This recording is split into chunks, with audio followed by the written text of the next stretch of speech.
அலைவரிசை கேட்கின்றதா? கேட்கும் பாட்டில் ஒரு உயிர் வீடும் கண்ணீர் வழிகின்றதா? நெஞ்சு நனைகின்றதா?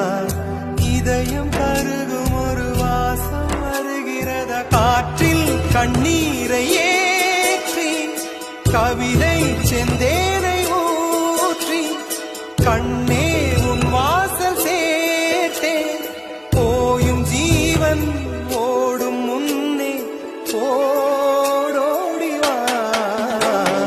பூங்காற்றிலே உன் சுவாசத்தை தனியாக தேடி பார்த்தேன். கடல் மேல் ஒரு துளி வீழ்ந்ததே, அதை தேடி தேடி பார்த்தேன். உயிரின் துளி காயும்